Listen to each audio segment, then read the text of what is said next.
plant lovers, the time has come to move this Queen Anthurium from a 2-gallon pot to a 6-gallon pot. We made a previous video on how we grew this queen from a 2-inch plant, as you can see here, to this current plant with 3-foot leaves. I'll put a link to that video in the description below.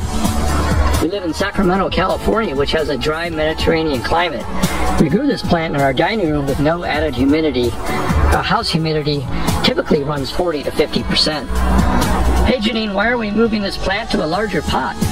If you want larger leaves, you need a larger root system, and we're aiming for 4-foot leaves for this plant. Thanks, Janine. I've had this plant for 2 years. You can see the date on there, 6/21, and I bought it from Red Leaf Exotics.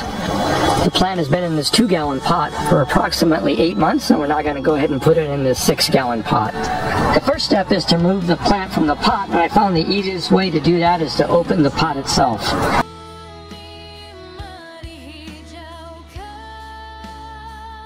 There we go. Split it open. Let's see if we can get this plant out of here.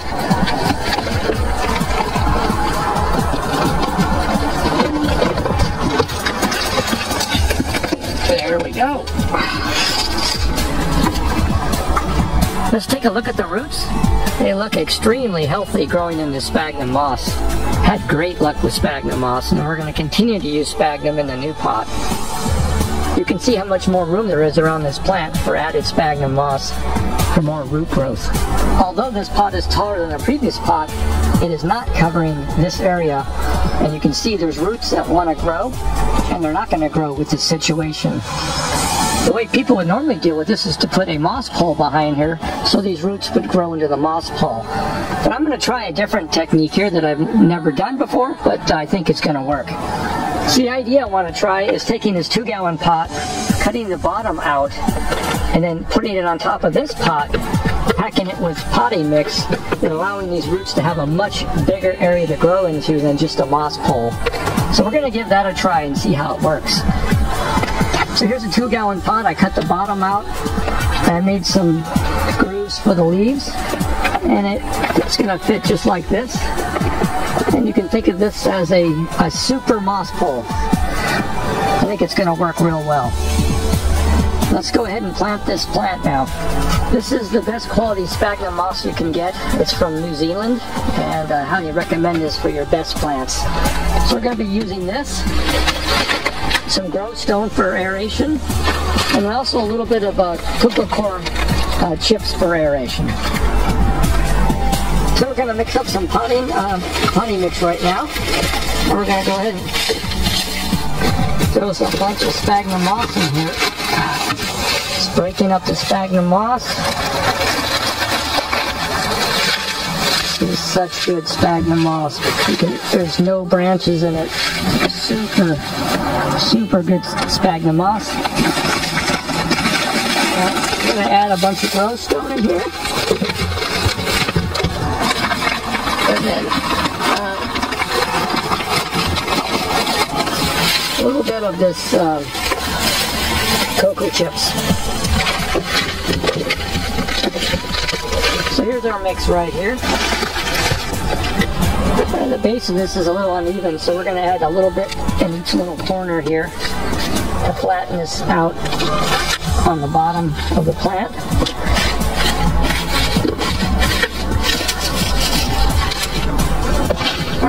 Put the plant in, and now we're going to pack the sides with the potting mix of sphagnum moss. And this is going to take a little bit of time here because it's quite a big area.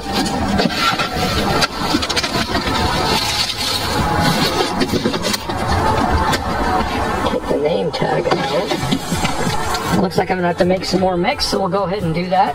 Making another batch of mix. We've got our sphagnum moss. And then we're going to throw in a handful of grow stone.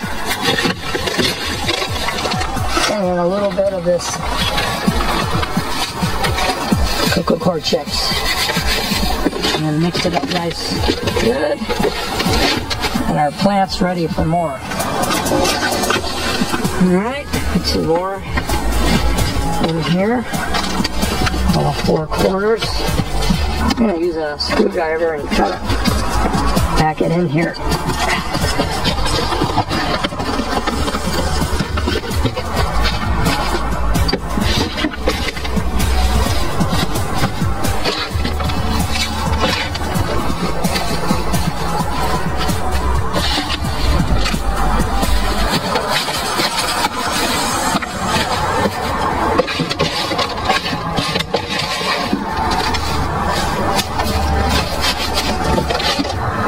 We got the first layer done.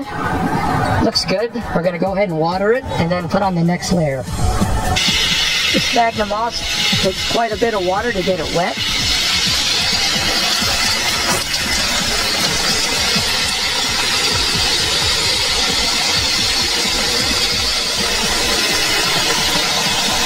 Alright, we're going to put the second layer on now. I've cut it out a little bit more, so it fits pretty well. Put it right there. And then we're going to use a couple zip ties to hold this thing on. Alright, we're going to put one more zip tie here at the bottom.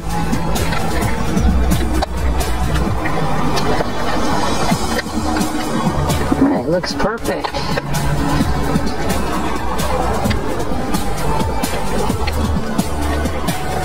Go ahead and cut the zip tie here. Alright, you're ready to pack some more potting mix on here. I put a little bit of black duct tape here to seal this top part. I think it'll work fine. Alright, we're going to go ahead and fill the top of this plant up.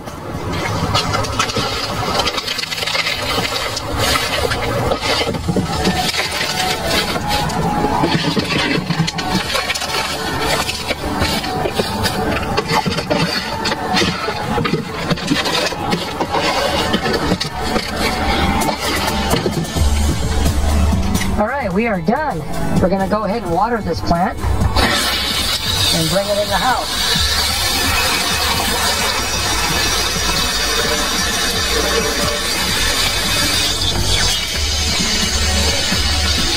We're done repotting this plant from a 2-gallon to a 6-gallon pot. Let's go ahead and move it back into its grow area in my home. Here's the queen back in the dining room. To make use of the larger pot size she's in, you need really good light to promote growth. I have multiple LED lights, which I've been using since I bought her, and they've been doing a great job. If you like this video, then give it a thumbs up and subscribe for future videos as I try and grow a 4-foot leaf from this beautiful queen anthurium.